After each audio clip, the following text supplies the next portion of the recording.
बहुत लोग जो बहुत ऊंचे लेवल पे होते हैं, कॉन्फिडेंस की कमी होती है। ऊंचे का मतलब अमीरी, पीछे से बैक पे पैसा, कॉन्फिडेंस नहीं होता। और बहुत एवरेज बच्चे पढ़ लिख के, किताबों में से गुजर के, लाइफ को समझ के, अच्छी भाषा बना के नॉर्मल कपड़े पहनते हैं लेकिन कॉन्फिडेंस से भर जाते हैं। तुमने डॉक्टर एपीजे अब्दुल कलाम का एक किस्सा सुना है? जब वो मिसाइल मैन ऑफ इंडिया बने, जब हमने पहली स्वदेश निर्मित मिसाइल बनाई, तो उनके पास PM, prime minister Indira Gandhi के समय की बात है, इनके ऑफिस से फोन गया कि मैडम पीएम आपसे मिलना चाहती हैं, दिल्ली आपको इनवाइट किया जाता है। तो बेटा डॉक्टर एपीजे अब्दुल कलाम ने फोन रखा, कह दिया ठीक है भाई आएंगे, एक दिन डिसाइड हो गया। उनको पहली चिंता पता है क्या हुई? कि मैं पहन के कौन से कपड़े जाऊंगा, क्योंकि वो इतने साधारण तरीके से रहते थे कि वो कोई सूट बूट पहनते ही नहीं थे। तो उन्होंने अपने एक, जिनको वो अपने से बड़ा और समझदार मानते थे, उनको फ़ोन किया और कहा सर ऐसे ऐसे मेरे पास जो है पीएमओ मतलब प्राइम मिनिस्टर ऑफिस से मेरे यहाँ कॉल आया और मुझे कह रहे हैं कि पीएम मैडम मिलना चाहती हैं, इंदिरा गांधी जी। तो कहा सर मैं कौन से कपड़े पहन के जाऊँ, मेरे पास तो ऐसा कोई सूट नहीं है। तो पता है उन्होंने क्या कहा, जो जिनको वो गुरु मानते थे? उन्होंने कहा तुमने सफलता का सूट पहन लिया, कुछ भी पहन के चले जाओ, तुम्हारी जो पर्सनालिटी है ना, अब वो ऐसी पर्सनालिटी है कि कोई तुम्हारे कपड़ों पे ध्यान ही नहीं देगा, क्योंकि तुमने जो देश के लिए किया उसकी कोई बराबरी कर ही नहीं सकता। तुमने सफलता का सूट पहन लिया। और बेटा एपीजे अब्दुल कलाम जब पीएम ऑफिस में गए, इंदिरा गांधी जी से मिले, तो वो बिल्कुल साधारण कपड़ों में थे। हाफ स्लीव्स की उन्होंने धारीदार एक कमीज पहनी थी, जैसे तुम्हारे घर में तुम्हारे पापा, बड़ा भाई कोई पहन लेता होगा, ब्लू कलर की और व्हाइट कलर की उस पर धारियां थी। और नीचे डार्क ब्लू, नेवी ब्लू, जैसा हमारे तिरंगे में वो अशोक चक्र है ना, 24 तीलियों वाला, नेवी ब्लू, उस रंग की पैंट और बिल्कुल साधारण चमड़े की चप्पल। इतना साधारण वेशभूषा पहन के वो आदमी पीएम से मिलने गए। और पीएम ने एक बहुत बड़ी पार्टी रखी थी, क्योंकि देश की बड़ी अचीवमेंट थी, स्वदेश निर्मित मिसाइल बनाई थी हमने, वहाँ सबसे इंट्रोडक्शन कराया मैडम ने उनका। सब उनसे मिलने के लिए आतुर थे कि कैसे हम इससे मिल लें। सोचो पीएम से मिलने के लिए लोग आतुर होते हैं, लेकिन पीएम के पास जितने लोग थे वो सब एक्साइटेड थे कि हम एपीजे से मिल लें। तो एपीजे ने देखा कैसी सफलता हासिल की, कपड़े मैटर ही नहीं करते। जब वो प्रेसिडेंट बने ना, बाद में उनको बेटा भारत रत्न मिला 1997 में। और जब वो प्रेसिडेंट बने सन 2002 से 2007 के बीच में, तो हमारे प्रेसिडेंट जब जाते हैं ना दिल्ली प्रेसिडेंट हाउस में, तो उनका ना एक स्पेशल तरह का पहनावा होता है। ऐसे ऊपर से उनका कोट, तुमने ध्यान दिया हो, अलग तरह का गोल गले वाला कोट होता है, वो पहनने का ट्रेंड था। हमारे सब राष्ट्रपति पहनते थे, चाहे वो डॉक्टर राजेंद्र प्रसाद थे और चाहे वो एपीजे अब्दुल कलाम। तो एपीजे ने कहा, वहाँ एक उनका ना पर्सनल वहाँ पे एक दर्जी होता है, तो उन्होंने उस दर्जी को कहा कि भाई देख, मेरी आदत नहीं है ऐसे गला बंद कोट पहनने की, मैं हो जाऊंगा परेशान, मेरा थोड़ा बटन ना नीचे लगा देना, जैसे मैं ऐसे गला बंद में मुझे थोड़ा सा अनईजी लगता है। तो उस दर्जी ने उनका थोड़ा सा बटन नीचे कर दिया, वो एपीजे स्टाइल कहलाने लग गया। तो एपीजे ने कपड़ों में कभी स्टाइल नहीं दिखाया, लेकिन अपना एक स्टाइल डेवलप कर लिया।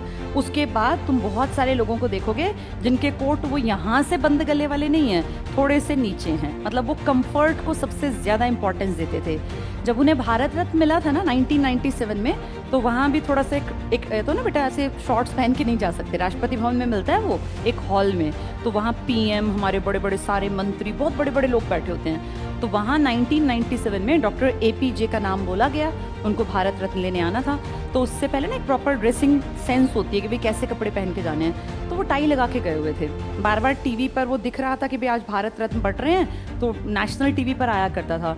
तो वो ना उस टाई में इतना अनईजी फील कर रहे थे, बार बार अपनी टाई को ढीली करते थे, मतलब उनको ऐसे कपड़ों का, ऐसे स्टाइल के कपड़ों की आदत नहीं थी, बहुत साधारण थे। आज तक हम बेटा रिस्पेक्ट करते हैं, रिगार्ड करते हैं उनको, गए हुए 10 साल हो गए, 2015 में उनकी डेथ हो गई थी, 2002 से 7 तक वो तुम्हारे देश के प्रेसिडेंट रहे थे, उससे पहले उनको भारत रत्न मिल गया था, और उससे पहले उन्होंने मिसाइल मैन का एक होता ना खिताब, वो हासिल कर लिया था। आज 10 साल बाद भी उनका नाम धूमिल नहीं हुआ, उनका नाम रिस्पेक्ट से लिया जाता है। कारण बहुत अच्छा बोलते थे, बहुत मेहनती थे, ईमानदार थे। जब वो एक्सपायर हुए ना, तो लोगों को लगा कि भाई इसकी तो फैमिली नहीं थी, तो करोड़पति हो गया होगा, पता नहीं कितना पैसा जोड़ा होगा, क्योंकि शुरू दिन से कमाते थे, जिस दिन से बड़े हुए तब से पैसे कमाते थे। पता है क्या मिला उनकी टोटल इनकम में?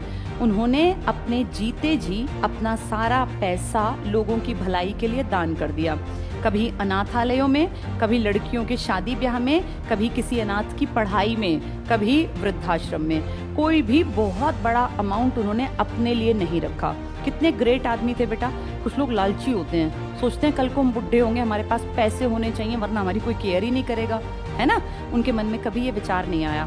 ना उनकी वाइफ थी, ना उनका बेटा, ना उनकी बेटी, अकेले तो थे, शादी नहीं की, लेकिन कभी ये नहीं सोचा कि पैसे जोड़ लूं, कल को मेरे काम आएंगे।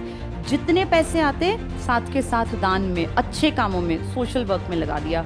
आज उनका नाम लेने वाला उनका बेटा नहीं है, लेकिन उनका नाम लेने वाले हम जैसे कितने लोग हैं, और हम कितनी रिस्पेक्ट देते हैं, कितना रिगार्ड करते हैं कि लाइफ हो तो एपीजे अब्दुल कलाम जैसी, कि जिन्होंने पूरी जिंदगी समाज का, देश का भला किया। मैं ये नहीं कहती कि हम सब वैसे बन जाएंगे, हमारी काबिलियत उतनी नहीं है, लेकिन हम कुछ कुछ तो अच्छा सीख ही सकते हैं बेटा, कि हम कपड़ों के पीछे पागल ना हो। जैसे एपीजे ने सफलता के सूट से अपना एक इम्प्रेशन बना लिया, ऐसे ही हम अच्छा कपड़ा पहने, कोई दिक्कत नहीं है, सफाई से रहें, डेली नहाना धोना, ब्रश करना, अपने बाल ठीक रखना, अच्छे ढंग से बन के रहना, ये अच्छी बात है। ऐसे गंदे बन के रहना, कंघी ना करना, 4-4 दिन तक नहाना नहीं, ये नहीं होना चाहिए।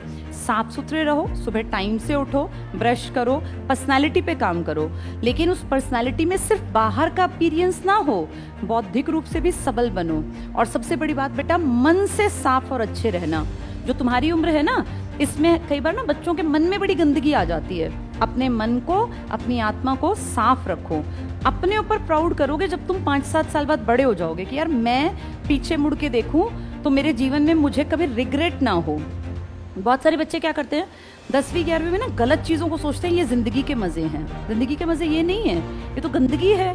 ज़िंदगी के मज़े क्या हैं कि आज से 10-20 साल बाद जब तुम्हारी अपनी फैमिली हो, तुम भी अपने बच्चों को अपना एग्जाम्पल दे पाओ कि भाई मैं पुराने टाइम में, जब मेरा टाइम था स्कूल टाइम का, मैंने कोई भी ऐसा काम नहीं किया। शरारतें करो, मना नहीं है, मज़े करो, मस्ती करो, शरारत करो, नाचो गाओ, हर चीज़ को एंजॉय करो, लेकिन कैरेक्टर ऐसा रखना बेटा जो तुम अपने ऊपर प्राउड कर पाओ। तुम्हें कभी जिंदगी में आज से 10 साल बाद, 15 साल बाद जब तुम्हारी अपनी किसी की बेटी हो, तो ये छिपाना ना पड़े कि हम कैसे थे।